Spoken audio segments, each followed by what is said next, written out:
As Baltimore County leaders work to find a solution for overcrowding in schools, impact fees are once again at the forefront. Those are fees for new development that make sure surrounding communities have the resources they need. But as Fox 45's Jessica Babb is showing us, developers aren't paying up. Jessica.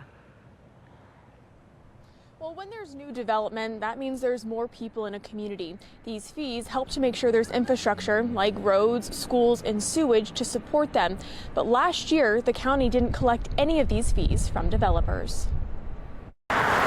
With Baltimore County schools struggling with overcrowding. Baltimore County public schools are drastically and tragically overcrowded. Community members like Kurt Nachman with the Lutherville Community Association say impact fees are part of the solution. Got to provide for adequate resources associated with school growth.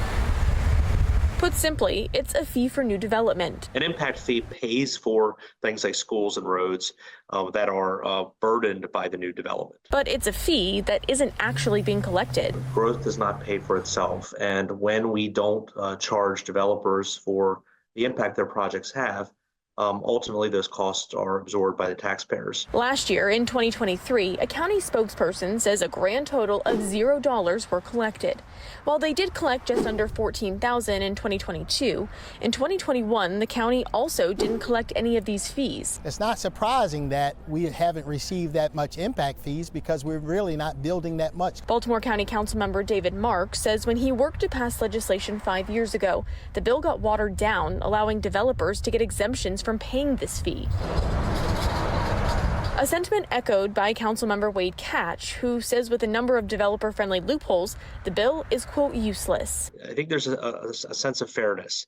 If you're building a project, you should have to bear some burden for the expenses that project's going to create. But Councilmember Julian Jones says these fees increase the cost of homes, which is why legislation for a development in his district earlier this year didn't include these fees. I think it's very important that every developer pay their fair share.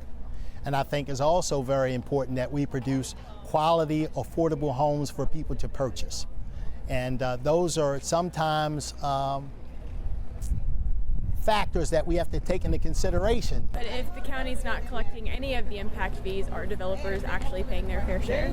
Absolutely, yes. They're paying their fair share. Baltimore County have been collecting taxes from developers and everyone else, and that pays for our entire infrastructure. County Executive Johnny Olszewski says, we don't think that we should be creating any additional exemptions. If anything, we should be strengthening the law. Council members Izzy Patoka, David Marks, and Wade Catch all say they'd support stronger legislation with fewer exemptions for developers.